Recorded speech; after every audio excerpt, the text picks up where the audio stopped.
Hello everyone, welcome back to another Community Corner. If you haven't seen the title already, we're going to be talking about Hellblade, Senua's Sacrifice. I am here joined by the amazing Monty Zander. Hello there. Hello. Thanks for asking me to be here. Absolutely. Go ahead and introduce yourself if anyone's unfamiliar with your work. Sure. Oh, this is the plug section, is it? So I'm Monty Zander. I have a YouTube channel where I do long-form critiques and analysis of video games. From recently, I did a Bioshock Critique. Currently working on a Bioshock2 Critique. Covered Alan Wake, Control, Quantum Break, very similar stuff to Gaming University. And the reason why I guess I've been brought on here is because I did a critique just over a year ago on Hellblade, which is one of my favorite games of all time. So, I'm excited to talk about it and get the chat going. Absolutely, and I honestly agree with you on that. I had known about Hellblade for a little bit. I want to say TGA 2019 when the second trailer came out. I didn't know what it was until that point. And I guess that's why I got into it. The first game was because of that trailer, and it quickly became one of my favorite gaming experiences, 100%. So how did you first discover? I think you mentioned someone had been pestering you and saying, hey, you gotta check this out, Monty. 100%, yeah. It was just a case of, I didn't see trailers, I didn't see anything. I got very much pestered along the lines of, you need to try this out. You're into all your arty-farty games, right? And I thought, yeah, okay, sure, no problem. Didn't see trailers, didn't see anything. Sat down, got the you must play with headphones style chat, and I binged the entire game in one night. I think I've played it half a dozen times now. That first experience, a second time a couple of years later, and then twice for the critique. And the second time was that the final time I played it was a really interesting experience because I was playing with my girlfriend, who's now my fiance, because she's really into her research of runes and witchcraft and these sort of things. So I was getting her input while we went through it. She was like, oh, that rune means this. And suddenly the entire game got recontextualized for me, which was insane. But yeah, really, really, really cool. It's a hell of an experience to go in blind, I think. It's almost like you need a bit of a heads up of what to expect and how to prepare yourself. 100%. Like, I would say, yes, you need the headphones, and two, do it in one sitting. Just scrape out an 8-hour period of your day, because any kind of interruptions, I feel, will just take you out of that immersion, and that's the biggest thing this game has going for it. One of the biggest things, I should say, is you get so far into Senua's headspace that any interruptions is just doing you a disservice. Yeah, it's so intense as well, and I think in one sitting, you could arguably quite easily call it a horror game in a lot of respects, whereas if you break up that experience, you lose some of the intensity, and as a result, it doesn't become a horror game, it becomes an action game, which is also excellent as an action game. You can get plenty of fun out of it that way, but especially by the time you get into like that last third and things are just falling apart, it's really, really intense for the player. But yeah, no, I love it. I also think I love it most because, and this is pure bias, but being Scottish, it's nice to have a really good game with a Scottish protagonist. I mean, we don't really have. I mean, what do Scots have? We've got Soap McTavish in Call of Duty and Horizon and Apex Legends. That's kind of it. So it was great to see like a really good, proper game have a Pict set on the Orkney Islands, depicting a little bit of Scottish history. That was all really, really lovely to see as well. Oh, I can imagine. And, like, I don't know too much about the history over there because, I'll be honest, American schools aren't the greatest when it comes to international history. But, my family, like, I'm, about 150 years back, we came over from County Galway in Ireland.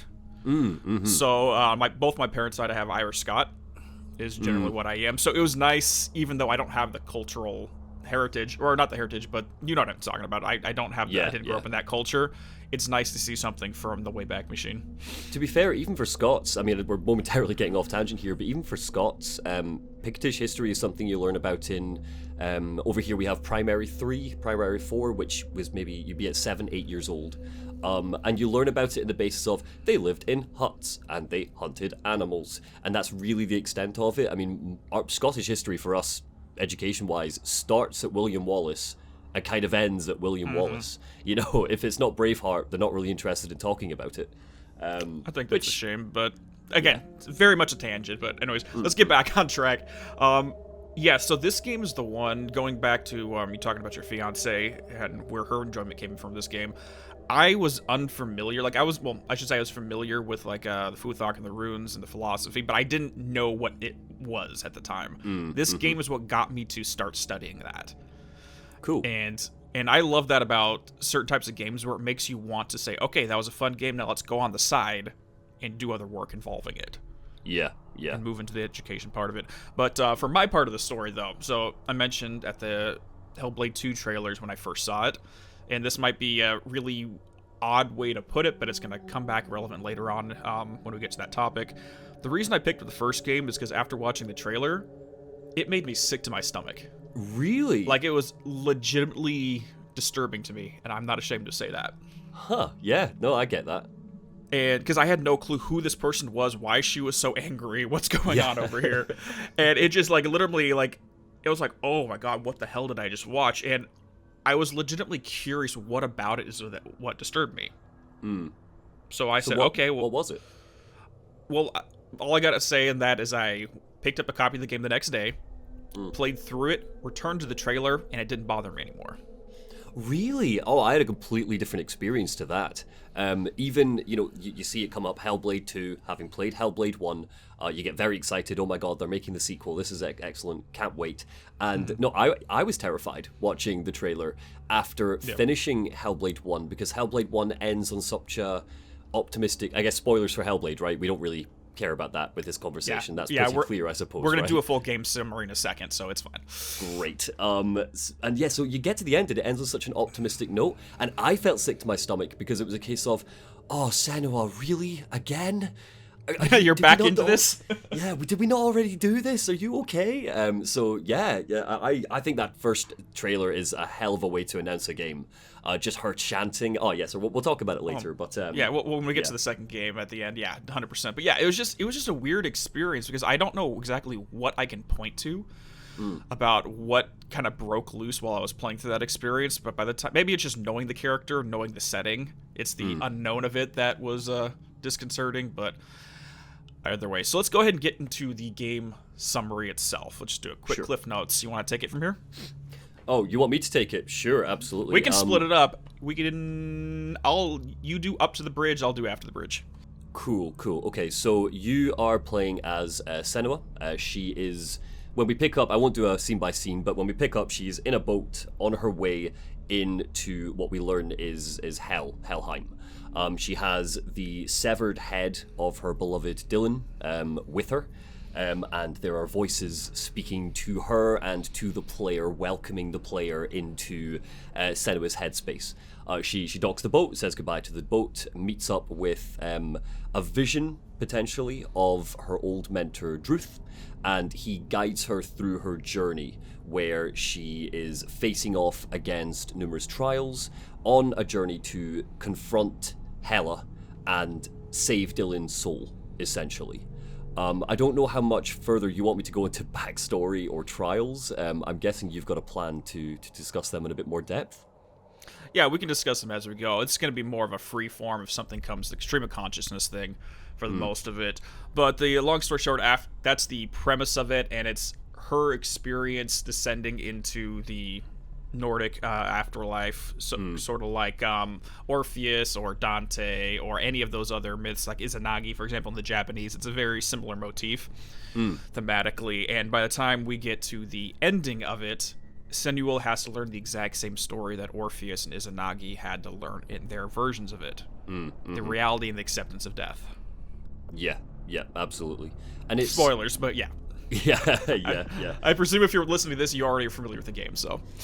And I guess this won't come into what we're going to discuss, but I guess it's worth noting momentarily the history of her land and what's come to that moment is that the Northmen, whoever the Northmen are, it's the Vikings, have invaded, and they have ransacked local villages, particularly Senua's village, when she disappeared off into the wilderness for a while, and she came back, and her whole family, her friends, but particularly her beloved Dillion, has been tortured, strung up, and murdered by the Vikings. And she's got to essentially deal with that trauma amongst so much more trauma that she's already dealt with.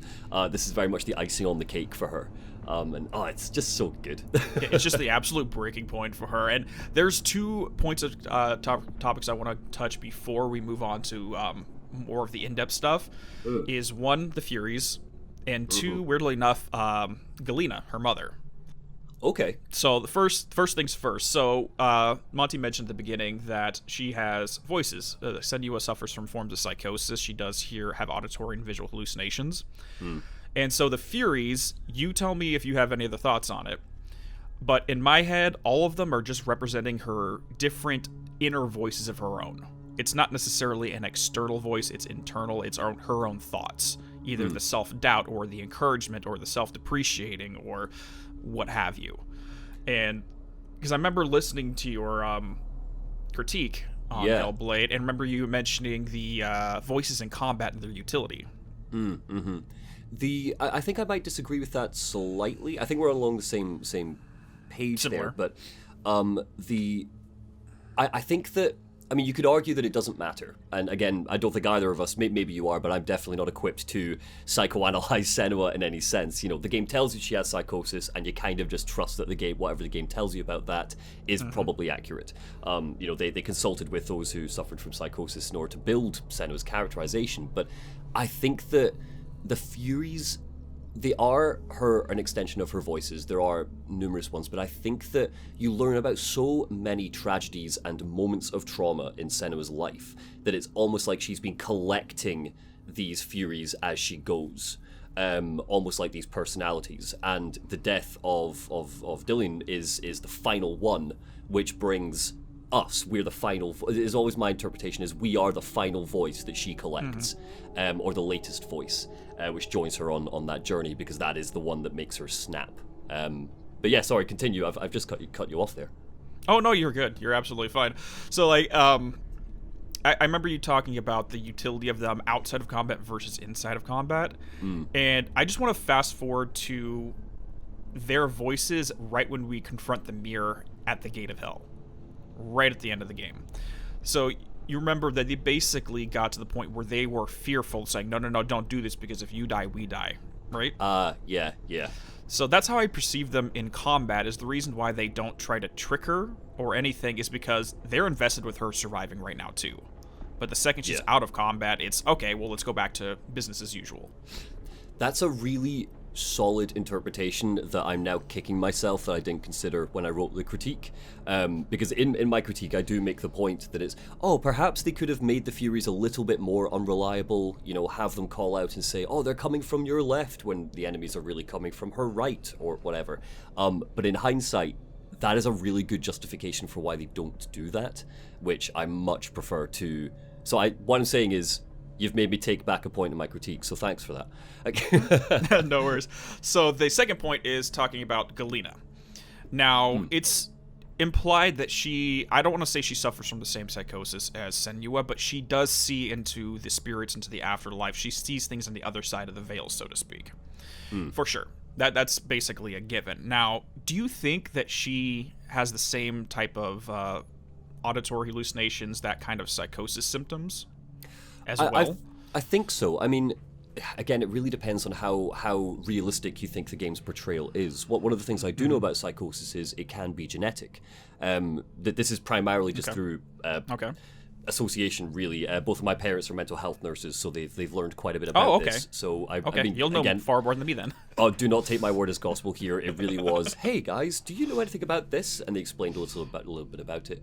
I mean, all psychosis has to have a starting point somewhere, right? So it's not always genetic.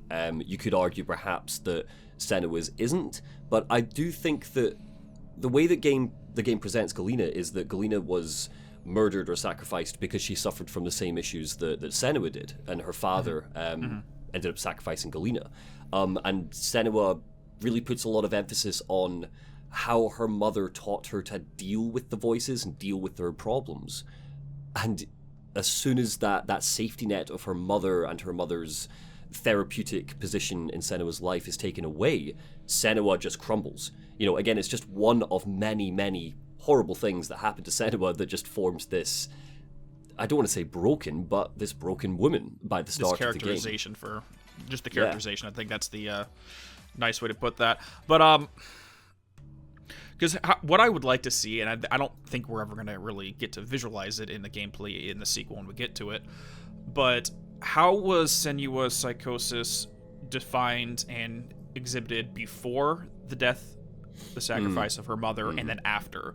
Because I wonder if it was one thing before, then after that trauma that she repressed, and that's kind of the whole plot of the story, is uncovering that trauma, if that kicked it into a new gear of her psychosis, like something else popped in on top of her pre-existing one.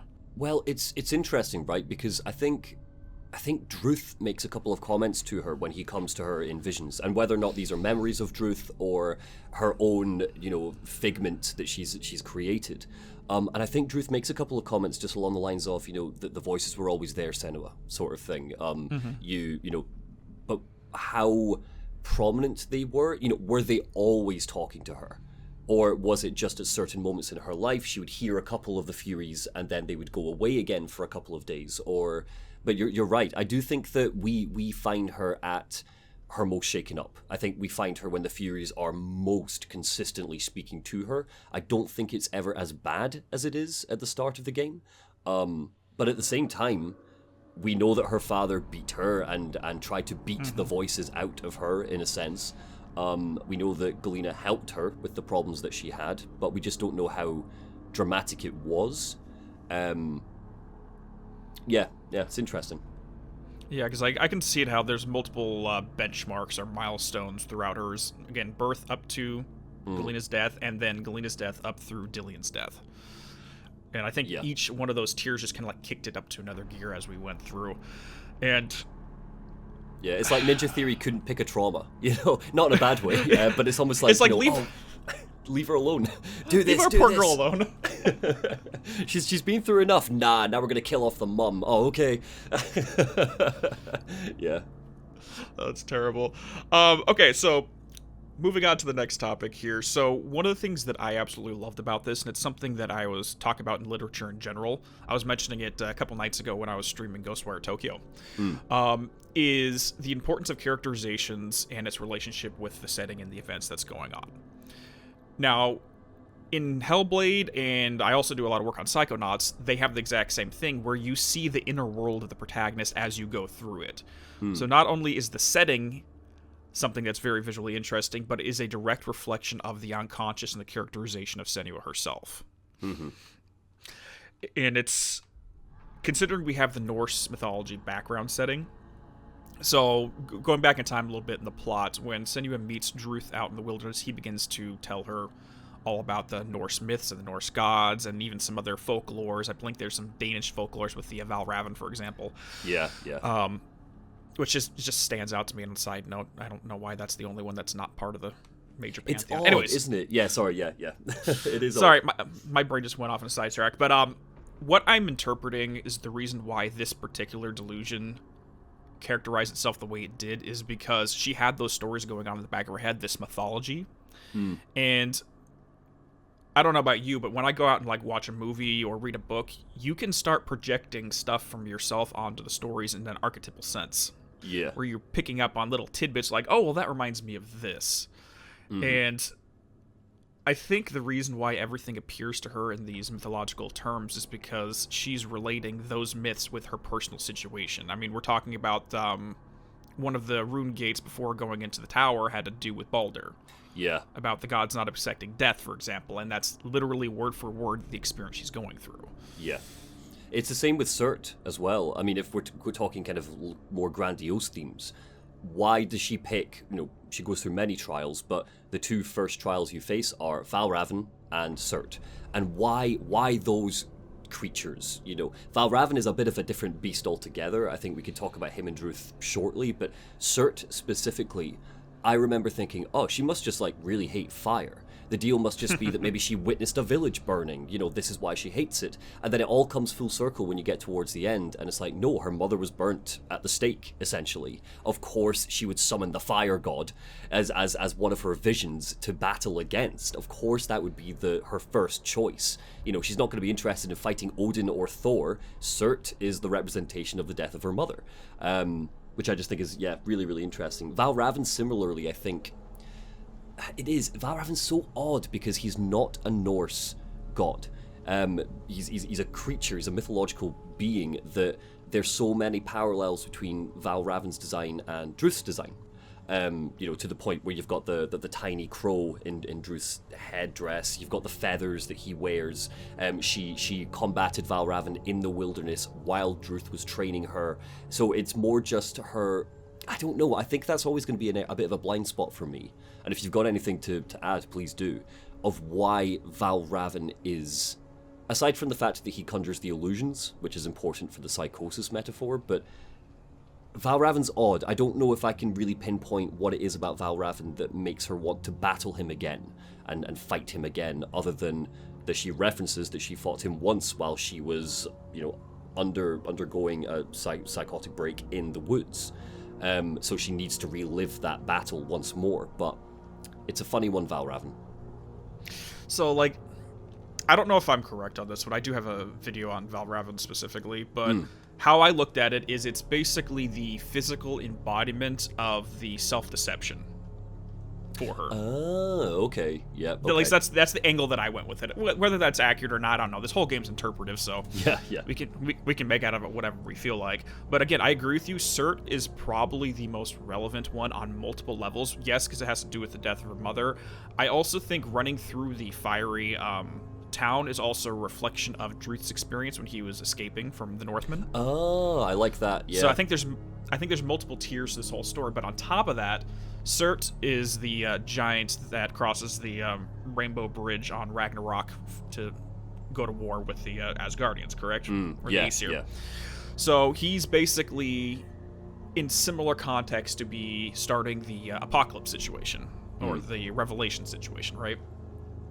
Yeah. And I love that they represented him as fire for a reason. I don't know if you've gone through the Surt video, but the essence of it is, let's look at this as apocalypse, taking away the Ragnarok word. Apocalypse, if you go back to the basic Greek, just means to uncover something, to reveal something. So apo being the un part of it, and kalaptine being to have something covered up. So apocalypse just means to reveal something, and that's why it's described in Revelations in the Christian Bible. But having it associated with fire is, what is are they trying to uncover in this situation? The memory of her trauma with her mother's death. Yeah. So Surt is perfect symbolically for this. Is one, it's associated with fire, and two, it's the whole point of the story is uncovering that trauma. It's the apocalypse of that trauma, so to speak. I think you could also look at Surt as almost, if we're going down the Norse route, of being one of Hela's lieutenants, in a sense. And, you know, if the structure of the game builds up to, you're gonna go and fight Hela's gonna be the final boss, this is everything we're building to, in a classic video game structure, before you fight the final boss, you fight the boss's lieutenants, right? So it makes sense that Surt would be also one of her first trials to get there. I mean, that's removing the psychology of Senua entirely and looking more, I suppose, at the psychology of play. From a narrative, narrative sense, yeah.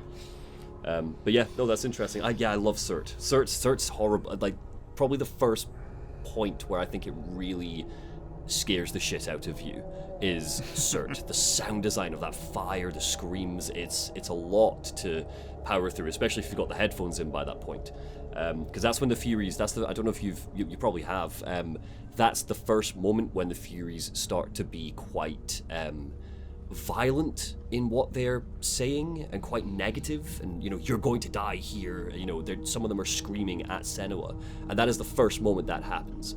They don't do it if you go to Valravn first. Valravn, there's no screaming, there's nothing like that. It's get up, you can do it, keep going.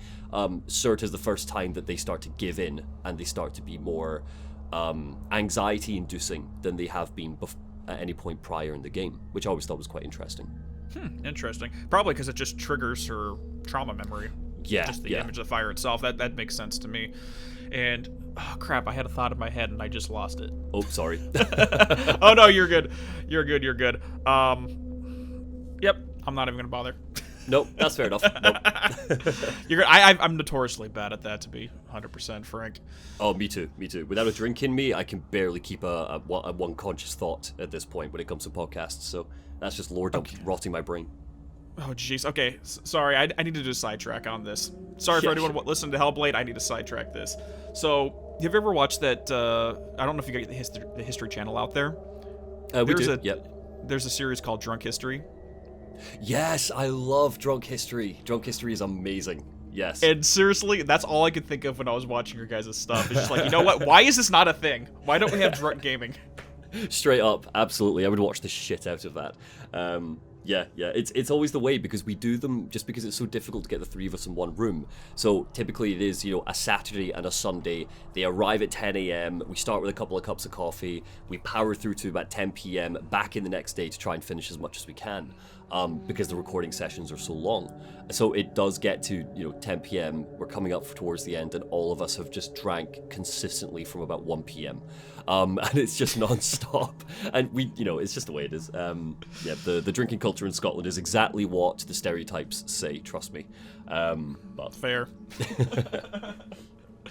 Gotcha. Okay, so with that out of the way, let's move on to, I guess, since we're talking about the imagery and the dichotomy between the psychological versus the narrative aspect of these characters.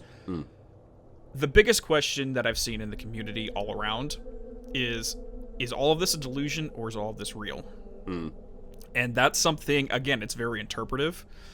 Because we can look at this, okay, she's actually going into hell. She physically is fighting an entity Valrav and an entity Cert. Or her mind is trying to make sense of an internal struggle she's having. And she's using these mythological symbols to represent that battle. My personal opinion on that is, does it even matter at the end of the day? Yeah. I think I'm along the same lines as you. Interestingly, first time I played the game, I completely misunderstood what was going on up to when the credits rolled. I was convinced, the second that we saw Hela, I was convinced that this is, a God of War style narrative where gods are real and magic is real and this is one big story. And what it actually is that Senua is Hela.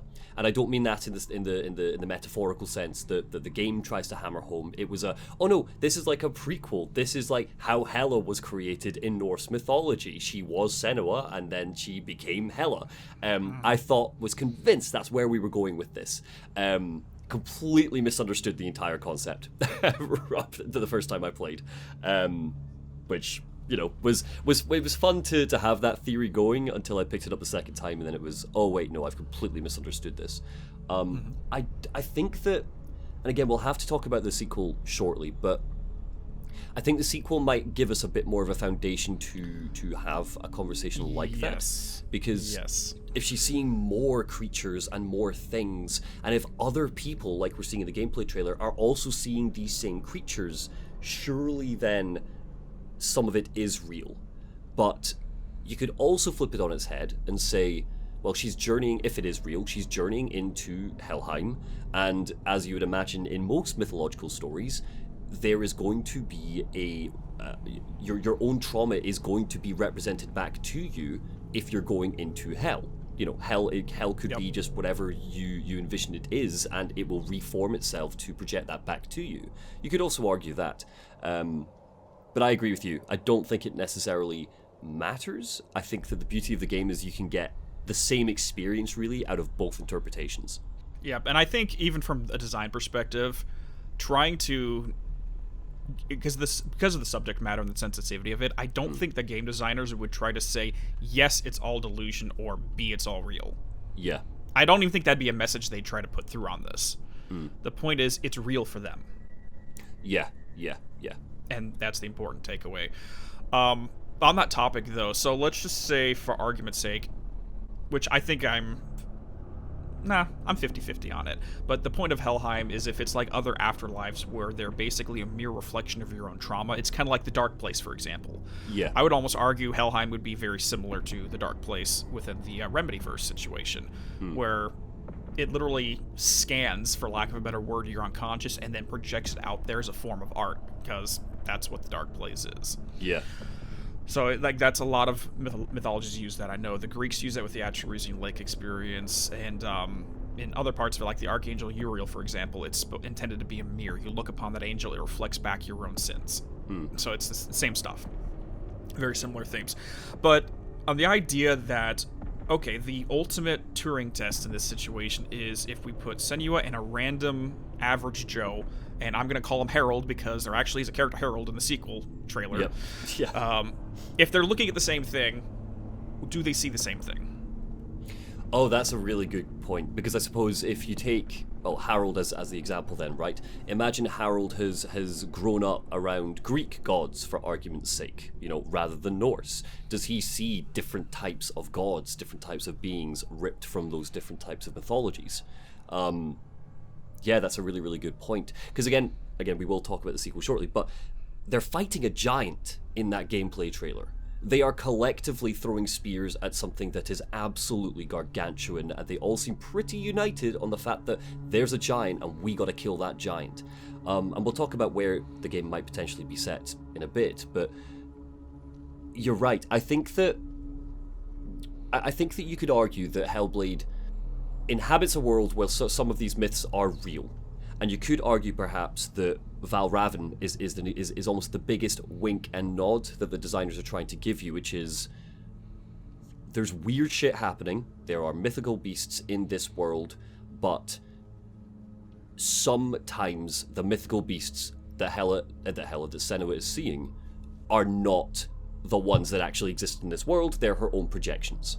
I think you could argue that. So like perhaps Hela is real. You could argue. But Valravn definitely isn't. Valravn is definitely a projection, because he does not belong in Norse mythology. You could argue that, I think. But then the end of the game, you wrap yourself in circles trying to think about it, don't you? Because then the end of the game arguably just disagrees with all of that. So yeah. Basically, I agree with you. It doesn't matter, but it's fun to speculate. No, 100%. And I remembered what I forgot. Oh, great. 5 minutes ago. I got it back, and you reminded me right there. So if we're talking about the reality of these deities, for example, so we got Hela, we got Surt, we got all of these guys. Have you played the Persona series? I've played 5. Not Gold. That's the only one I haven't. I've only played cool. part of 3 and all of 4, so I haven't touched 5 yet. But the point being, in that setting, all of these godlike mythological archetypes are in every single unconscious mind, if we're getting into the Jungian style of psychology, right? So technically speaking, Surt exists in not just Senua's mind, but every human being's mind. Hela exists in everybody's mind. All this entire pantheon are just archetypes in the Persona sense that exist there, and she's literally summoning them forth like a persona, but it's external, something she has to confront. Yeah. And I think that's the easiest way. If we're using the Hell as being a dark place situation, I think that's the best way to look at it. I think I much prefer that interpretation, but just to throw another kind of game comparison out there. So I recently finished Final Fantasy XIV. Have you played Final Fantasy XIV, the MMO?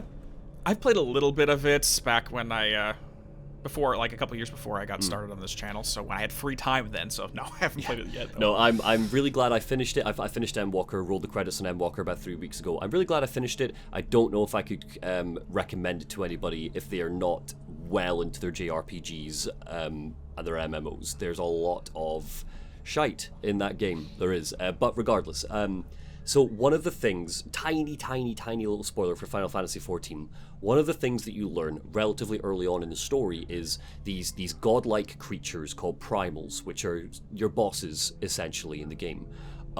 The only way they are able to actually exist in this world is if people believe in them. It's a little bit like American Gods, the Neil Gaiman book. I was going to say, American Gods, yeah. So they're fictional creatures that are brought to life through the power of belief and some magic crystals, basically. So it's similar. If you take that example and try to add it onto what you're saying there with Hellblade, perhaps it is. Perhaps the ferociousness of Senua's belief, the fact that she sees them because of her psychosis, maybe that does potentially bring them into the world as real deities. That's also a possibility. But then I would argue that there's not enough information that the game gives you to lead you to that interpretation. I'm just drawing a parallel with Final Fantasy XIV because I played it recently, you know. But that's a possibility. Perhaps it is. Perhaps that's one of the things we'll learn about in 2 is these mythological beings have been brought into the world due to the ferociousness of her belief that they are out there. But I am really, I'm throwing a plot at Hellblade 2 rather than pulling anything from Hellblade 1 there. But could be interesting. No, you're good. Like, also something I do all the time is I'll take a existing plot line and just say, well, if I was writing the sequel, I would go in this direction. And it's fun, even though that may be completely not what the writers end up doing. It's just a fun thing to do. As a little tangent, the book I read the most growing up was Neverending Story. I talk about it quite often. Book, not movie. Because movie, while it's fun for an 80s flick, it's nothing to do.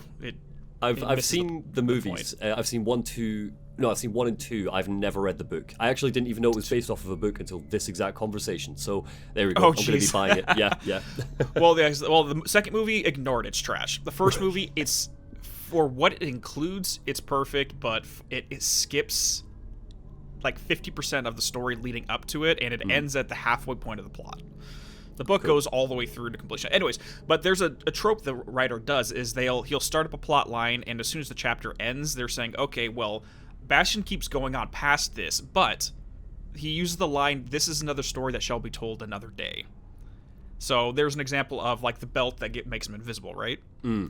It ends up getting left behind, and a raven picks it up and drops it into a tree, and someone eventually finds it, but we're not going to talk about that because it's another story. And the author's inviting you to make up your own story, to write it yourself, and that's the point. It's to spark your imagination to move past it. And I do the same thing with games, and we're talking about the same thing with Hellblade right now. Maybe that's not what it is, but we're creating our own story with it, and that's the point. Yeah, I like that. I like that interpretation. But anyways, moving all the way back. So let's get on into the fun part of it, the nitty-gritties. So the runes around all the stones face hellish truth in the mirror. Yes. Fun part. Okay, so the entire point of this plot is for her to uncover the trauma surrounding her mother's death. Now, one thing I've looked at in terms of like art therapy, like certain therapeutic techniques, is let's do a very simple one: smoking addiction. Okay. So I've seen a methodology of art where you try to imagine what your addiction to smoking would look like as a physical being. If you had to like draw it out, make it a conscious entity rather than something that's muddling away in your unconscious mind. Right. Okay. And my one interpretation I have of among many is that Senua is essentially doing the same thing throughout the course of the plot, is every single aspect of her trauma, every aspect of her psychology is being separated from the homogeneous mixture of her mind and projected outwards as a physical embodiment. Yeah, okay. Yeah, I think that just to add to that momentarily, I think that she's not an artist, right? So she wouldn't necessarily move to art therapy as an example. I mean, she probably doesn't really, she's dealing with a lot. I don't think she's necessarily got the concept that what she's doing is therapeutic, but somewhere in her subconscious it is. And she is a warrior. That's her role in the village. That is her job, that is her responsibility, that is her being as far as she understands it. So of course, her subconscious, in order to therapeutically work through her demons, it would move to, well, you're a warrior, so here's a set of warrior trials for you to do, with baddies to fight and monsters to slay. Warrior, Sorry, yeah, continue. That's really interesting. I like that. No, 100%. I like where you went with that, because it's exactly... I didn't even think about it in those terms, but yeah, she, in her mind, that's how she would confront her issues, is, I need to fight something. Yeah. Pure in form. So, like, the series I'm doing on Hellblade for the main channel is just a trial-by-trial breakdown of, in my opinion, what she's supposed to be confronting and overcoming in each step of the story. Now, whether that's intended or not, who knows? But as long as there's a conversation, I think that's what's important. But I could see that as a redoing of the warrior trials. She's basically fighting a second one, but instead of learning how to fight, it's learning how to overcome her inner world. So remind me then, so she's got the 3 trials that she does near the tree. 3 trials? 4 trials, I forget. 4, yeah. 4. What do you think she's fighting in each trial? What do you think she's confronting? All right, so I'm just going to do a really quick cliff note. So the first one, let's talk about the Labyrinth. Sure. Now, Labyrinth symbolism is basically synonymous with the mind in many cultures. And what do we find at the center of it? It's the abuse from her father. Mm-hmm. Right? So there's a semantical difference between mazes and labyrinths in ancient cultures, but this one very much symbolically, if we're talking about labyrinths, has to do with Crete, with the Minotaur in the center, and her father being the stand-in for the Minotaur character, right? Yeah. Sorry, I've never put that parallel together, but yep, absolutely. And she's basically trying to hide it inside there, but she has to travel through the labyrinth of her mind to get back to this portion of it. Because you want to lock away the Minotaur, because it's dangerous. It can go out and start wrecking your entire world. It can get out into the city of Crete and start killing its citizens, right? Yeah. You want to keep that trauma of the abuse from her father locked down in there. Don't want to let that go free. No, you don't want him stomping around. That guy's well, I don't want you to get demonetized, but he's a word. he's a word. He's a word, 100%. Second one, let's see. We have the one in the swamp. This one, in my head, is mostly about the plague, because that's what a lot of the primary fury was talking about, is the plague that went through the entire town. Yeah. And killed most of the population. And we can see that the town is literally submerged in this disgusting, rancid fluid. It's literally a visualization of that plague overtaking their town, mostly because it came from the river. While her and her friends were out swimming or going to the river and doing whatever they were doing, she's like, no, the river's bad. There's probably a pathogen somewhere in there that she could perceive they couldn't. It was dead bodies, wasn't it? Dead bodies. Was it a dead body? Yeah, I think you're able to. You find something that basically explains this, but the river led to a nearby village a few miles away that the Northmen had gotten to and already ransacked. And it was the dead bodies. It was the corpses, and their fluids got into the water supply and came into their river. And yes, Senua was able to somehow sense that something was wrong. But yeah. I must have missed that part of it then. But yeah, that makes perfect sense. Like, it's just something was going on that corrupted it. They brought it back and it swept through them. And then they had the bad luck that Northmen kept going south or whatever and got to them eventually. So that's what that one looks like. The one with the tower is the duality of how you look at the world. So in one version, she has the voice of Dillian, and the other, she has the voice of her father. So we can constantly look at the world, kind of like in a very bipolar sense. You can see the world as beautiful or see the world as disturbing, but you're looking at the exact same tower. Yep. And it's literally going into the faces as her switching back and forth between the two. And the one with the darkness one, that one deals a lot with her being locked in her own delusion, self-harm. And Dillian's voice guiding her back out of it. Yep. I had I remember, I think that I raised this in the critique, and I'm kicking myself now that I didn't return to those particular notes for this. But I had a theory which, I completely agree with everything you've just described there. I think, from a symbolic point of view, that is exactly what the trials are for. But I think that perhaps it pulls quite a bit from real-life warrior trials that she went through. So that was something which clans particularly would organise. That's taken from Scottish history. And I don't think we're ever given just enough information as to what each trial actually was for her, but I think I theorised that the one in the house, the Labyrinth, was probably that she had to go and find an item that was hidden, and she had to seek it out and hunt it out. Or the one in the darkness was most likely a nighttime hunt. So I mean, they are very... That makes sense, yeah. They're very surface level. Obviously, the point is that they are moments from her past, because she wanted to be a warrior, and that was the big thing that Dillian changed for her life, was to point out to her that, no, Senua, you can be a warrior. So I think she obviously casts her mind back to the warrior trials, and then those trials have evolved and shifted to, for example, have the tower with the beautiful world and the ugly world.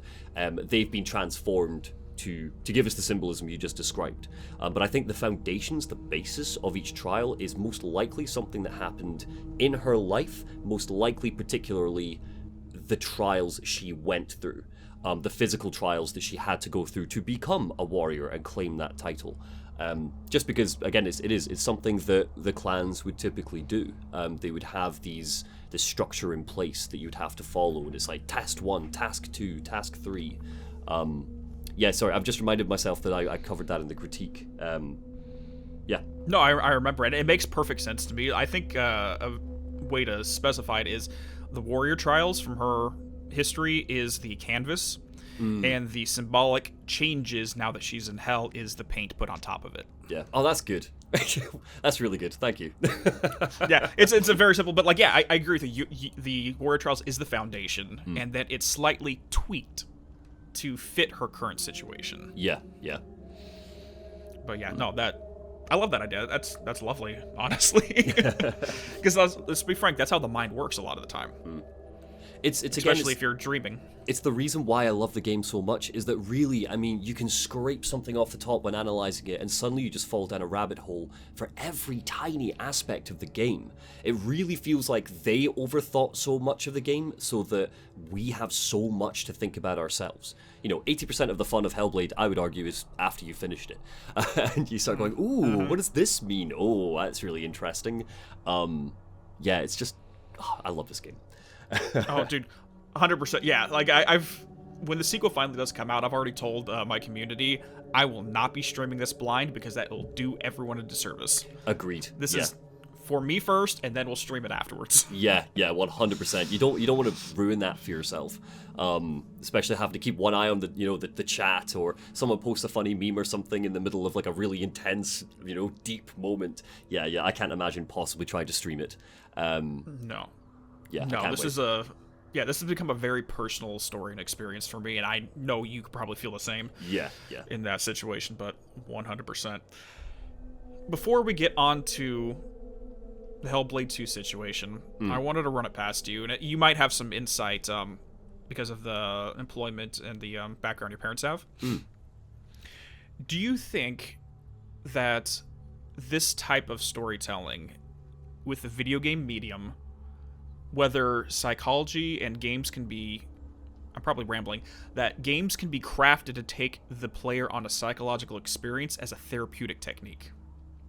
Oh, as a therapeutic technique, that's interesting. Potentially, I think that if we take Hellblade's design, its physical development history, one of the things that they flag in the behind-the-scenes documentary, which I'm sure you know and you've watched, but they consulted, their playtesters were people who have forms of psychosis. So they would consult, they'd figure out how they see the world, they would then try to replicate that, get these people to play the game, and then they would take the feedback. And they went through, I think they say something like, they went through dozens of different ways that the illusion puzzles worked, because every time the playtesters were just saying, this makes no sense. This is not how I see the world. You're misunderstanding, what I mean when I say patterns, etc. And whether or not that was therapeutic I think it was probably quite therapeutic for them to be seen and to be part of a development. But I think for a player with psychosis, I think what I would say is, and this is a recommendation for anybody that's gotten this far, hopefully you haven't seen this, so I could say that I've sent you to him, but watch Sid Course, Leonardo da Sicci. He covers, just has a fantastic video where he talks about the way that they use patterns in Hellblade. And I mean, when I say he overanalyzes in all the right ways just how they handle psychosis and patterns in the game. Cannot recommend that video enough. It's already got like 1.2 million views or something. The guy makes like 3 video essays a year, and they're always 10-minute bangers that just change the way you see a game. As for to move it away from Hellblade momentarily, games are so good at psychologically manipulating you. For example, primarily because we take so much for granted. If you play, say, 10 video games, every game after, you will always make certain assumptions about how the game will play or what's going to happen next. Bioshock is the perfect example. And I will be careful of spoilers because I know not everybody, despite it being old, has finished it, but there is a big twist in Bioshock which really preys on your assumption as a player of what the structure of the game is going to be like. The game is so narratively structured as, go here, do this thing. Sure, video game, no problem. That's my objective, ha ha ha. And then the game pulls the rug out from you later and explains why it's been structured this way. I'm trying to think of other examples. I mean, Undertale is obviously another one where it Never plays... played that one. You've never played Undertale? I'm gonna get a lot of hate for this, but yeah, I've never played it. I think you could find quite a lot to talk about with Undertale, because it is incredibly clever. Do you understand the basic premise? I really don't want to make sure I'm spoiling anything here. Yeah, from what I understand the game is specifically designed basically to mess with your gamer sense. Yeah, 100%. And cliff note it, yeah. Well, yeah, pretty much. I won't tell you much more then. I don't want to spoil anything. But play Undertale. Undertale's fantastic. Does the exact same thing. It understands that you as a player will have assumptions, and your psychology of play is going to be a very particular way because of the way that the game waves its hands at you at the start and goes, hey, this is the type of game we are, and you immediately go, great, I understand 10 things that are probably going to happen, or 10 ways that I should be viewing my experience. Hellblade's a little bit different, because Hellblade is a minimalist action adventure with horror elements and ASMR Furies whispering in your ear and puzzles and this odd linear game where I don't think you could put it alongside many other games. You know, there's the obvious one with, say, God of War, just because of how the two look and because they both deal with Norse mythology, particularly the God of War remake. But I think that Hellblade is very interesting because you don't have many assumptions going into it, you know, at all. It says at the start, stick some earphones in and prepare yourself to be invested and really get into the experience. And then the rest of the game is so fresh as you keep playing, despite the fact it's hitting classic beats. Yes, this is the puzzle room. Yes, this is the combat arena. But it keeps reinventing how you interpret that space. I've gotten off on a tangent here, but basically I think that I don't know if it could be therapeutic, is my honest answer. I think it depends on who you are. Not sure. Well, I'm not... Like, I guess I should clarify, not necessarily this game, but just in the abstract idea of it. So there's a video I saw from Hello Future Me. I don't know if you follow him. On writing. I love him. He's absolutely incredible. On writing mental illness. And the basic assertion he made, the medium of video game is probably the best way to get certain things across, because when you're going out to see a film or reading a book, you're a passive observer. Yeah. As opposed to as video games where you are an active observer, therefore you have that sense of agency. When the character beats an enemy, you beat an enemy. When they overcome a trial, you overcome that same trial. So the reason why I bring up this topic in relation to this game is because I can't tell you how many times I've had people reach out to me, whether on stream or just in the comments, about how certain games legitimately change their life. I'm sure you have heard some of these as well. But there was one case, I'm not going to put any names in there, but related to Silent Hill 2, for example. And this woman reached out and informed me that playing through that game helped save her marriage after there was a terminal diagnosis. Wow. Oh, I didn't know that. Wow. Because of the nature of that game, that's all I'm going to say for anyone who hasn't played Silent Hill 2. But I can imagine a point where you could, in the Jungian sense, take a certain mental illness, whether it be like smoking addiction or just normal stuff, not necessarily psychosis or schizophrenia or anything like that, but just normal stuff you have to get over, like anxiety, and custom craft a narrative and a gameplay experience that takes you on a psychological journey to help you, hopefully, find ways to help deal with that situation by taking you through that sense of agency. I think I could give smoking addiction, I think, is a perfect one for me to raise, because I am addicted to smoking, and I quit back in October 2021. Yes, I'm looking at my date here, going, which year is it? I quit. In the UK they do a thing called Stoptober, where basically the NHS put a bunch of resources into, you know, an app and a bunch of advertisements and things, just constantly trying to say stop smoking. Can you make it 30 days without a cigarette? And I played for the first time ever Outer Wilds. Through pure happenstance, I was like, it's finally time for me to play Outer Wilds. Also, at the same time, I'm trying to quit smoking. And that game helped me quit smoking. And not necessarily through the message of the game or anything like that, but purely through the act of play and how addictive that game is. And how I made a very silly video about it afterwards. It's very low quality. essentially saying how Outer Wilds helped me quit smoking, and it follows, the 5 stages of trying to quit an addiction. You're being furious at something, or feeling, depression, as in, how sad certain moments of that game can feel.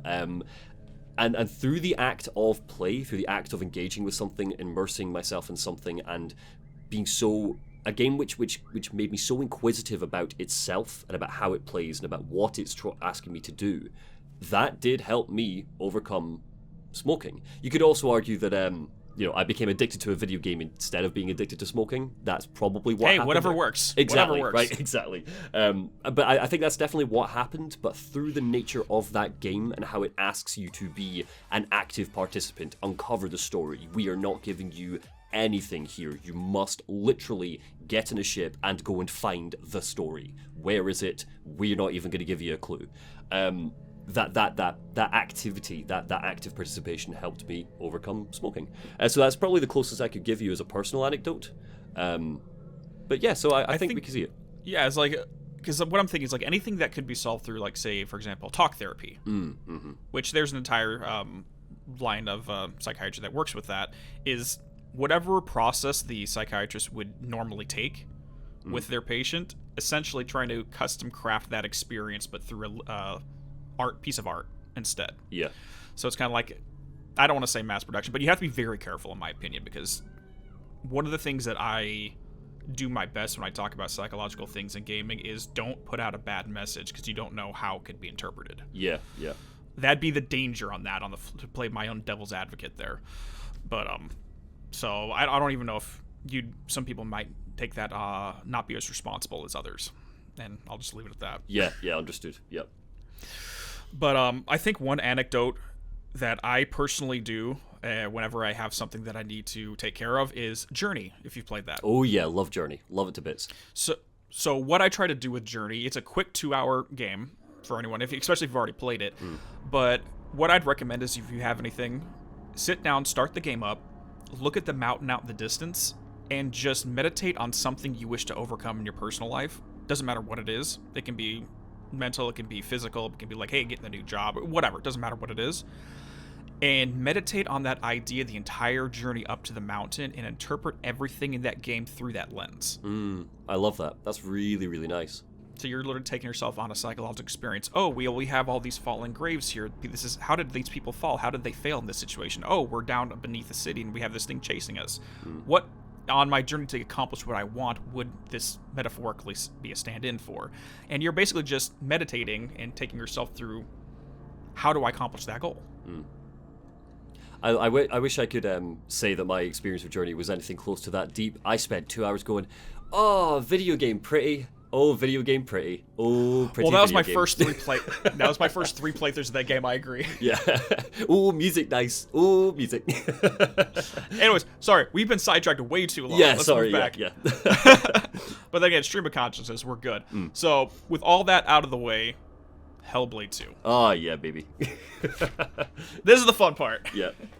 All right, so how I look at this is, obviously she has her own, for anyone who hasn't seen the trailers, go watch them first. There's a reveal trailer, and then there's a 6-minute gameplay trailer. Yeah. Check them out, pause this, come back. Let's go. So she has her... Oh, sorry.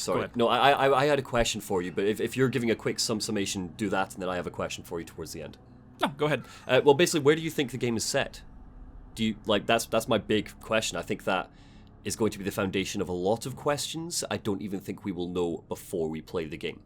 So where do you think it's set? No clue. No clue. I honestly have no idea.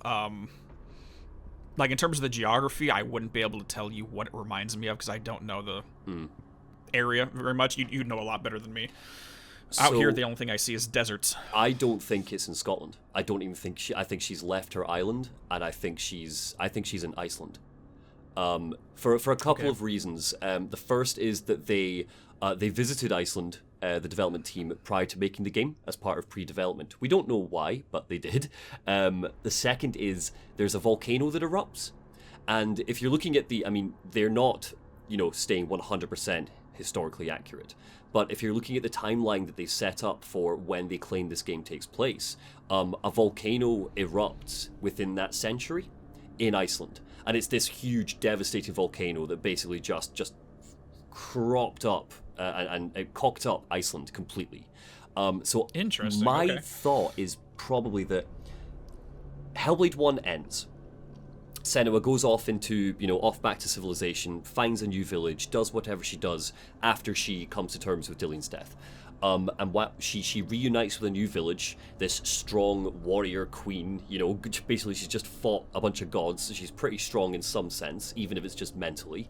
And she says, right, we're going to take the war back to the Northmen, and they end up in Iceland. And I think she's an invader. I think that's what this game's going to be about. It's going to be oh guys, is Senua a baddie? Is she going a bit too far? Oh, that's perspective. Yeah, absolutely. And I think that's where we're going with this. I think it's Senua going, we were invaded, let's take the fight back to them. Because the eruption, the volcanic eruption, ended up basically cocking up Orkney as well. It cocked up the island where the first game is, or well, she grew up.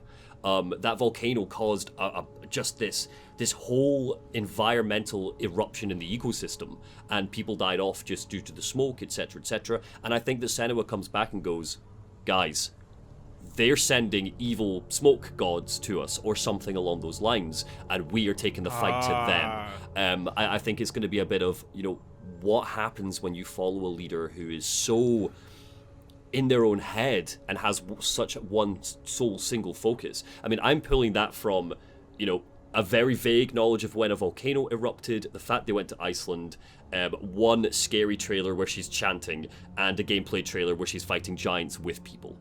That's all I've got for that. But that's currently the theory I'm sitting on until we get any more information. Dude, that makes perfect sense. I mean, even with a volcano example, because she would perceive that as a volcano god erupting. Yeah. Maybe Harold over here will see that as just a volcano erupting. Well, she actually physically sees the god. Either way, they're looking at the same thing, perceiving two different things. It doesn't matter. It doesn't, at the end of the day, it doesn't matter. The volcano erupted, that's what's important. See, gameplay-wise, I don't know how they're going to translate it, because Hellblade 1 is such a solo experience. It is Senua, she's on her own, occasionally she speaks to visions. That's the game. Whereas this is, there's the little village that we keep seeing referenced in both gameplay trailers and in some of the artwork we've seen. So there's people that she's clearly going into battle with. So I don't know if you're going to have like a hub space and then she sets out on a couple of little adventures. I don't know if it's going to be open world. I really hope it's not. I hope that it is a linear single player experience, perhaps with a hub with paths that lead off to new adventures. Yeah, it's fascinating how little we know of this game, despite there being 2 trailers, one of which is gameplay. Right. Yeah, because I agree with you 100%, though. I think between the gap between 1 and 2, she gathered up some remnants of the Pict tribes and says, hey, we're going to battle. Let's take care of this. Yeah. Because that's the impression I got, too. And one of the things that I found really interesting in how this relationship would work, because it seems like she's leading them. Are you familiar with the Medicine Man archetype? No, hit me. All right, so basically, I've been rereading through Joseph Campbell's Here with a Thousand Faces, and there's the chapter that has to do with the shaman or the medicine man archetype, right? And basically, in those tribal cultures, you would have the one who was defined as being either neurotic or psychotic, but the entire tribe would come to because they were wise. Sometimes it was argued they could see into the Shadowlands. And to sum it up, they would be the central figure in those times because the average warrior, the average person of the tribe, couldn't deal with going down into that unconscious realm. And the medicine man was the only one that could, so they would defer to their judgment. Okay. Even though they were perceived as neurotic and psychotic. That's, again, it's interesting then, because what sort of arc does that create for her in the game? Where is she going? What's the plan for where is she going to end up is my big, quite scared question. Is she going to be in a good place by the end of that game? Like you could argue she was at the end of 1. I don't know. That scares me because she's great. Yeah, it's no, absolutely, and I agree. It's going to be a very different experience. I really hope they do not make this an open world because me and open world games are not the best of friends. No, because it's just very difficult to have a guided narrative, and I don't mean guided on rails, but I mean just a narrative structure where you don't, here's the plot, okay, go do 90 hours worth of stuff that have nothing to do with it. Okay, we're back to the plot. It's just, it takes me out of it. But before we move on that one, I wanted to read a quick excerpt. I pulled it up and highlighted it in my copy of the book. Hit me. And just interpret this through the lens of Senua getting soldiers to follow her into battle. Alright, the Medicine Man, therefore, are simply making both visible and public the systems of symbolic fantasy that are present in the psyche of every adult member of their society. They are the leaders in this infantile game and the lightning conductors of common anxiety. They fight the demons so the others can hunt the prey, and in general fight reality. Yeah. You know what it is? I'm really beginning to come more and more around to this idea that, her and her pals, her troop, her tribe, they are invading, and there are battles that her tribe is fighting against other people, but Senua is really pushing this whole they are being funded by the gods style narrative. For gods that only she can see, creatures only she can see. It's also worth me noting rock trolls. You know how the giant in Senua, it's very kind of, it comes out of the rock. So again, rock trolls are very typically an Icelandic fable. A lot of stories featuring them come from Iceland. So again, it could be, I'm really thinking it's Iceland. Makes sense. And yeah, so maybe it is like, how far do they follow you, Senua? At what point do they begin to see that maybe this is your psychosis talking, and maybe we shouldn't be following this woman into battle? Well, we'll see. That'd be an interesting way to look at it. Because she is not a typical, if we're going to use this idea of the Medicine Man archetype, she isn't a typical one. She's a warrior shaman. Rather than just being a typical, I sit back and you send the warriors off to deal based upon that. So it's a different thing entirely. Let me sidetrack. We'll get back to the rock troll. Sure. So I don't know if you saw last night, but I put up a poll on the Patreon, shameless plug, to vote on the next stream. And it's between, right now, Soma and the Medium. Yes. Now, from what I understand about the Medium, is the whole game essentially is a split screen where you see how the world really is versus how she perceives it. And I wonder if that's going to be a similar dynamic with the people following her and Senua's POV, where you walk into the cave, she perceives a rock troll. Well, after they, basically, let's take a step back. They get in their boats, they arrive on the shores, they start to creep in and invade, and I think this scene with the rock troll is one of the first encounters they have. They go into the cave, she sees the rock troll as the first greeting force. Everyone else just sees regular Northman soldiers. Yeah. So they're literally involved in the exact same fight, but unlike the Medium where you see a split screen, you only see from her POV. Yeah. It could also be mass psychosis a little bit. I mean, bear in mind, they're going to an Iceland way back in time, a time of Iceland where people legitimately believed that elves and rock trolls and giants were stomping across the world and building mountains. So maybe there is a little bit of, not that they would physically see these things move, but yeah, just they would accept it. Absolutely. They would, she would go, look, there's a giant atop that mountain, and we would see a giant, but what her followers would see is maybe just a rock. And she's like, there he is. He's up there. Also, for what it's worth, Soma has my vote. I haven't voted on that poll yet, and I will, because I think Soma is also one of my favorite games. I think it's going to win. And it's already in the lead right now. Oh, good. Yeah, because I really don't care for the Medium. That was did not have fun playing that game. Personally, not a massive Bloober Team fan, based off of just the games I've played by them. But Soma is incredible. Have you played Soma before? I know we're getting off tangent, but just very quickly. Never. Anything we're voting on right now is completely blind to me, and that's the point. Oh, dude, you will love Soma. Soma is ripe for over-analysis. The Medium, not so much. Soma's just Anyway, that's my recommendation. I think you could add quite a lot to that conversation. Sorry. Anyway, Hellblade.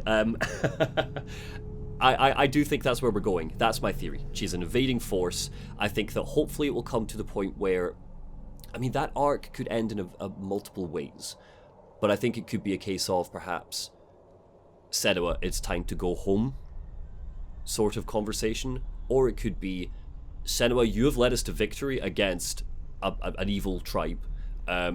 Yes, you are seeing giants and elves and things which aren't there, but it doesn't matter because you, warrior queen Senua, have powered us through to greatness.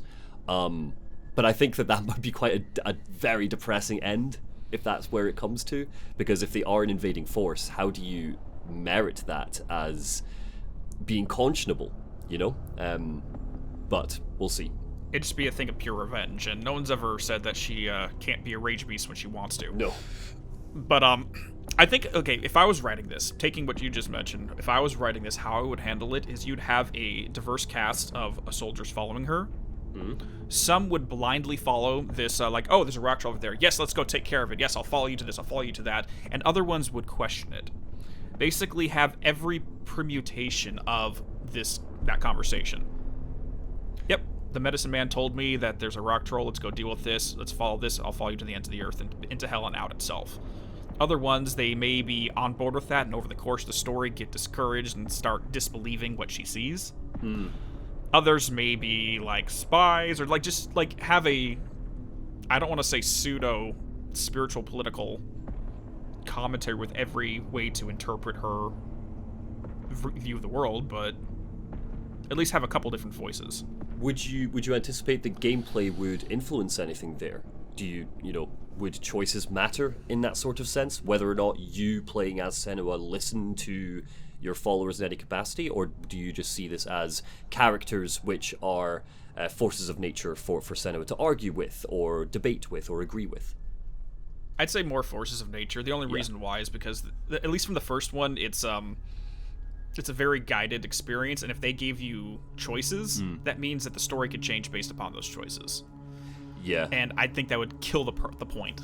I agree. I think that, again, it's one of the reasons why I like it so much, is you can read so much intention from the game designers in so many small things with the first game, and that's really part of the joy of going, oh, I see what you did there, that's really clever. Oh, I'm thinking about what you thought when you put that in. Whereas, yeah, an unguided experience would take a lot of that away. I think perhaps, have you played Kena Bridge of Spirits at all? I want to. Oh, that's definitely on my list. I really want to play that because I love that style of gameplay. It's a beautiful game. It's fantastic, and I love so much about it. I did a critique on it, shameless plug. But Kena does an interesting thing, which is you have your little hub village. It is not an open world game whatsoever, but you have your little hub village, and you have 3 biomes, in a sense, which branch off from the village. And because of the nature of the game, and because it's, you know, that sort of Pixar-y art style, the sense of space doesn't need to be too grandiose. You can, you know, firmly believe that there's a village and 3 biomes in a map which is not very big. I'm curious to know if perhaps they go down that sort of route, if they make the village a location that you are playing through.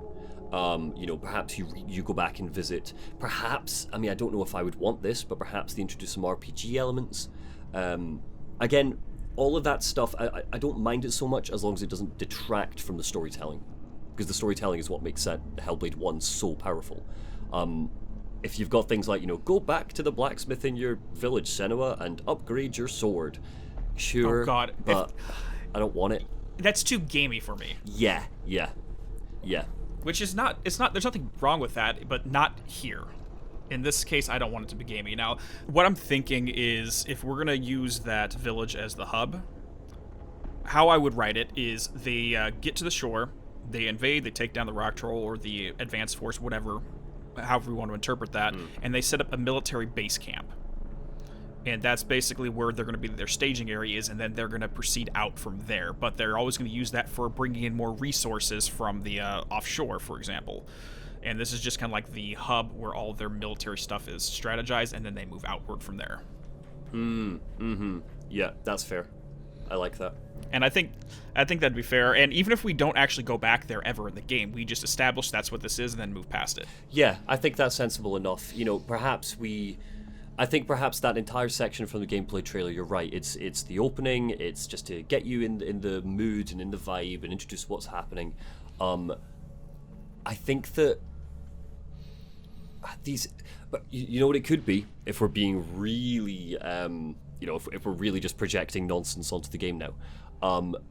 Maybe there's no village, maybe there's nobody with her. And we're led to believe that there are, but there will be a moment when you realize that she has been on her own, off on this quest of vengeance the entire time. That would be depressing. I think that would really bum me out. Because a little part of me does like the fact that she's got some pals. Senua and the gang. Yeah, because she needs to be around people. Now that she's gone through that experience of the first game, she needs to get back out and socialize in some ways, I guess. Yeah. Even though it is going to war. But yeah, I've actually considered that as well. For example, like what would happen? Actually, this is an interesting thought now that I just had it. So let's just say that they are going to war. There are legitimately people around her, but one of them dies. Let's say Harold gets killed by the rock troll. You really love Harold, don't you? Does she? He's your favorite. Well, no. Okay, so there's only 2 names. So she mentions 2 names, Varik and Harold. Right. And Harold just sounds like a freaking, oh yeah, this is freaking like Randy over here. You know what I mean? Yeah. But anyways, so let's say Harold gets killed in that scene. Does she hallucinate him throughout the whole course of the game, as if he never died? Oh, yeah, potentially. I mean, that's something they could draw upon, where you didn't know someone had died during that first invasion. I mean, they are so... The thing is, right, so Ninja Theory have been, especially with creating the first game, and I cannot imagine they would change their philosophy for the sequel. They were so keen for this not to feel... For her, anything related to her psychosis to feel forced or gamified. So they wouldn't just do it for the sake of, oh, she's quote-unquote crazy, so anything can happen. It really was there was a purpose to everything. If we are using her psychosis to show something visually, we need to be able to connect that to something in her psyche where the player can understand where it's come from. And I think that's really exciting for where they can take her and where they can take the village, for example. Because her, absolutely, losing a friend, for example, losing a comrade in arms, and then having him just still be with the team, despite having died, is very similar to what happened with Druth. She lost Druth, but she still sees and speaks to Druth. Yep. Yeah, it's really interesting. And same thing with Dillian. She speaks to Dillian. She has the shadow, which speaks in her father's voice. She sees her mother. So it's not without precedent. But it would, from the other people's perspective, they would just see her talking to no one. Do you think we return to the story of her father, to the story of her mother, Dillian? Do you think we've moved past that, or do you think that will be another plot point? Honestly, never even considered it, but it wouldn't surprise me if what's his face? Crap. What's her father's name again? Oh, it's oh shit. Zimbel. Thank you. Yes. All I remember is the voice. So speaks like a dude, Senua. Yeah, it's very good. I'm not even gonna try to attempt that. My deep voice does not work. Like I can do a demon voice where. Hold on, let me try this demon voice. Give me a second. Do it. I was like, what's going on, Senua? Oh, that's good. Yeah, no, I'll take it. It hurts though. Anyways, but wasn't there a plot point where he sold them out, where when the Northmen were coming in, he basically gave their location just... Oh, no, that was Druth. Druth sold them out, but Zimbel worked with them, I believe. There's a secret post-credits scene. If you give me 2 seconds, I'm just going to confirm it. Let me just double-check. Yeah, sure. Senua, secret ending. Yeah, there's a secret ending. I think it's after you find all of the runes. A cutscene near the end of the game reveals that Senua's mother was burnt at the stake, which we can infer through other things we've learned. She was killed by the townspeople, led by Senua's father, who thought he was saving her. Yeah, he thought he was, like, expunging the psychosis from her, which he wasn't. Yeah, that's pretty much all we learn. Druth sold out everybody but the original team.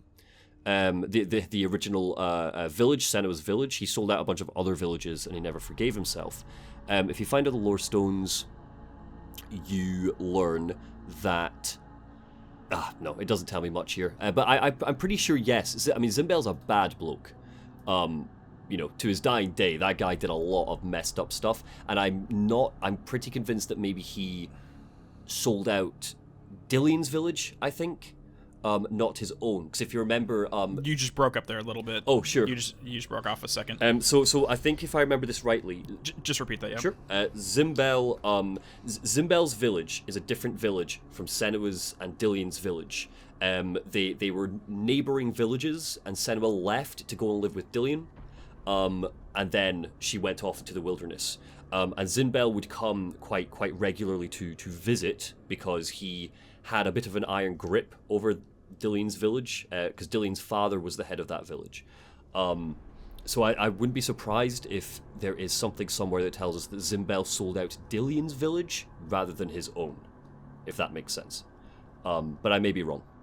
Yeah, because I don't know where I got this impression. It might have been just some fan theory or something, but I got the impression that Zimbel basically said, hey, yeah, take that one over there, I'm out of here. Yeah. And which would imply, if he's... did they confirm that Zimbel was killed, or is he just MIA? MIA, I believe. We don't learn if he's dead or not, but I think the understanding is he probably is. But hell, he could be in the sequel, but we don't get a confirmation he's dead, I think. That's where I was going with this. Do you think he will pop up in the sequel in some capacity? I think he could, but I think you'd be stretching it a bit to say that... I mean, if we're sticking with the Iceland theory, I think you'd be stretching it a bit to say that Zimbel's also made it to Iceland. If it's set in Orkney, if I'm completely wrong, then absolutely, I see no reason that Zimbel wouldn't be floating about. I think the actor will come back. I think we will get the voice again, because it's such an iconic voice. Perhaps in a, during an all is lost moment, perhaps he'll come to her from the darkness once more. But I think you could argue that it undoes quite a lot of the growth if Zimbel still has a real hold over her in the sequel. There's so much more that she could be looking at and exploring and doing. 100%. Yeah. That being said, though, I can confirm that the voice actor is back. Briefly, when the rock troll first shows up, you can hear the shadow voice. There you go. Oh, I mean, yeah, so... Very, very briefly. It could be even worse then. Perhaps he's joined the Furies. He's yet... I think that's the case. He's yet another voice that she's collected, in a sense, another Fury she's collected. So, rather than him be a vision that comes out of the darkness to speak to her, he's just one of the many shattering voices that occasionally rears its ugly head during dark moments. And maybe he could be, you could argue, he could be how Ninja Theory are taking on board the feedback of, we could have done with the Furies being a little bit more untrustworthy. And maybe they're going to come in and go, well, okay, here's Zimbel.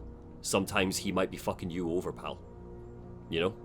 Potentially. No, exactly. And the thing is, yeah, 100%, because that shadow voice was kind of 50-50. For the most of it, it's just self-depreciating, but it also had a sense of strength behind it when needed at the same time. So it's... I don't know. I'd have to replay the game and really focus on every line of dialogue.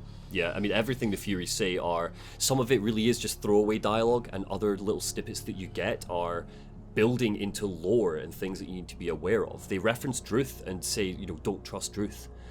Don't trust Druth, he'll betray you like the others. At just a couple of small moments where that's such a great thing for them to say, because yes, Druth did sell out a few villages, but Druth never betrayed Senua. So it's always... Yeah, there's some really interesting little lines of dialogue and throwaway lines you get from the Furies that inform so much more of the overarching world. And see, that makes me want to take a second look at my initial assertion regarding the nature of the Furies, because one could argue that them telling her not to trust him is personal self-doubt about him, if they're speaking in her voice. But would she distrust him? Senua herself, not the voices. I mean, we don't learn much about their time in the woods, except the stories that Druth told her, and that she eventually left Druth to go and fight Valravn in the woods. And that's kind of the extent of it. So we don't know. I don't think she does distrust him, because she's the second kindest person she's ever met. Third kindest, rather. You got her mother, then you got Dillion, then you got Druth. So I don't know. I don't think she would distrust him. Because, okay, if we're going down that line of thought, and it'll all come full circle, then the Furies are not necessarily her own voice. Because if they told her not to trust him, then that's her own self telling her not to trust him. And if we can't find a reason for him to distrust him, that throws that entire hypothesis out the window. Oh, that's a good point. Yes, absolutely right. It's a really good point. I like the idea of collecting spirits, though, because she has Dillion collected. She has her mother collected. Now she has her father, named the Shadow, collected. It's possible that maybe some of the people she knew are the other voices going on in the background. And it's kind of... Okay, we're going to take a side note real quick. So, are you... I've been recently reading The Red Book by Carl Jung. Okay, I don't know it. I'm not sure if you're familiar. No. Okay, so basically... You're familiar with Jung, at least, yes, though, correct? Yeah, I understand. Jung and Freud, right? That's what we're talking about? Yes. Jung and Freud, correct. So Jung, he's considered a madman, but the point of his black books is that he was inducing intentionally inducing auditory and visual hallucinations and then psychoanalyzing the experience in his black books. Huh. Now, the red book is his attempt to understand what was going on. Now, the famous example is he had an old man figure that he would speak to. He would physically see him, and he had, like, vulture wings or something. Oh. Some weird dreams thing that he was having a delusion and hallucinations about. But this was a character that he could always go to and would give him all the information he needed. It was kind of like a wise old man figure. Mm-hmm. And he rationalized this as, the thing is, I already knew all those answers, so this vulture old man figure is literally just a projection of my own unconscious that already has the answers, and I'm just asking myself. Mm-hmm. So the point of this whole thing is, she knows Dillian probably very well. She knows her mother probably very well, and the same thing with her father. You've heard it said that the spirit of your loved ones stay with you after death? Yeah.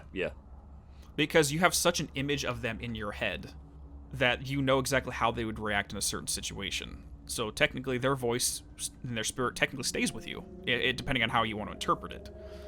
And I'm curious if Senua collecting these voices, these furies, is literally just an individual consciousness of the people that she's lost.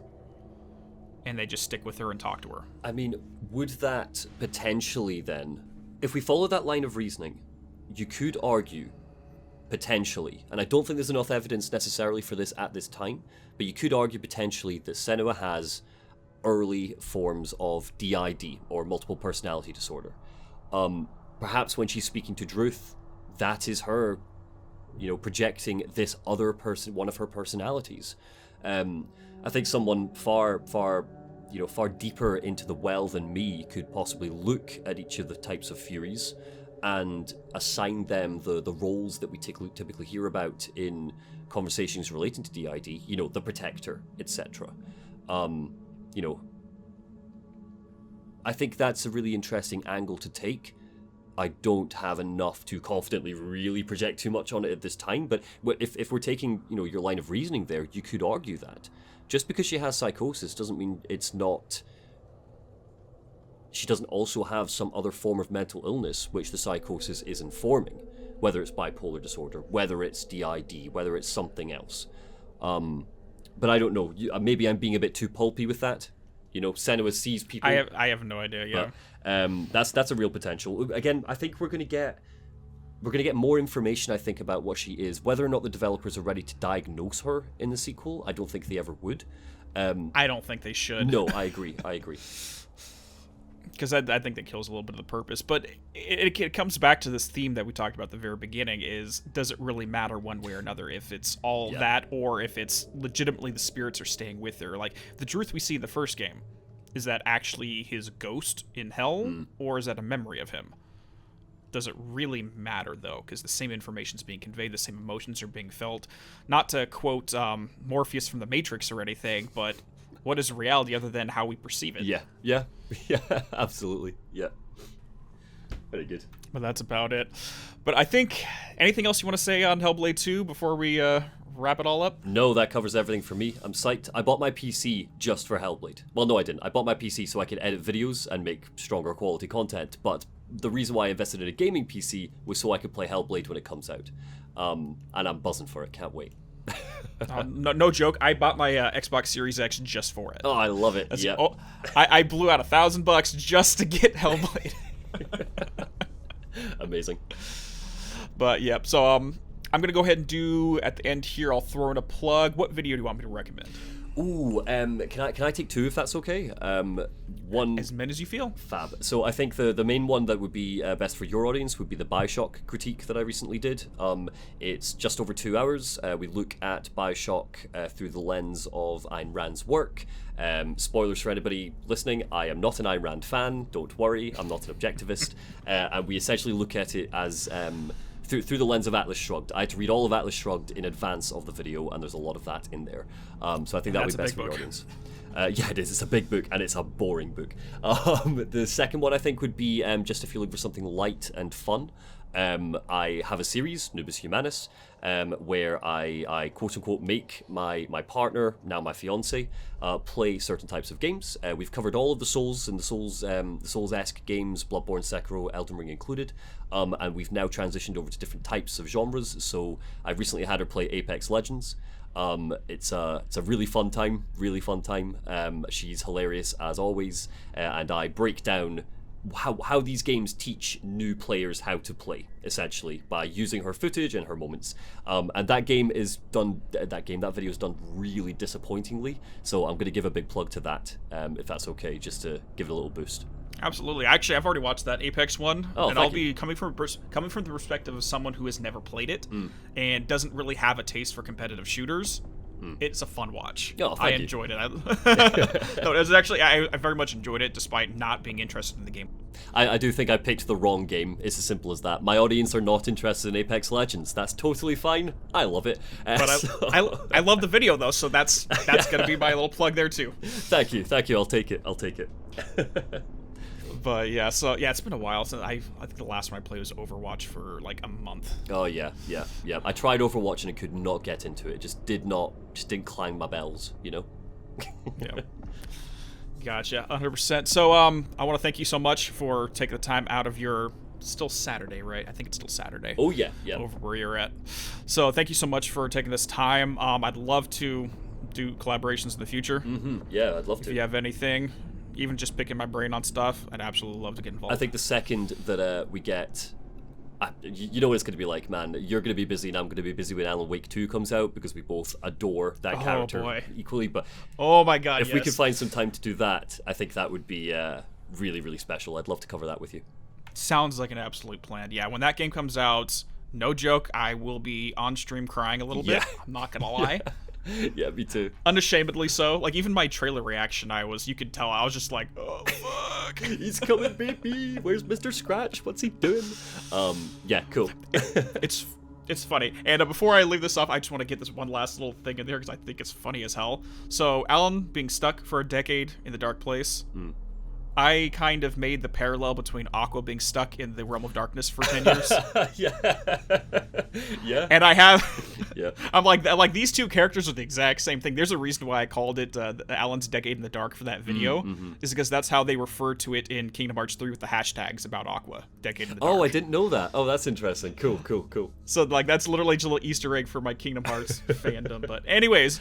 That's gonna be it. I don't want to give you PTSD on that. No, it's okay. Yeah, I'm still. I'm trying to cleanse myself before September. So, but awesome. Yeah, thank you so much for having me. This has been great. Absolutely. Thank you so much. All right. Everyone else, have a good day. Talk to you soon. Bye.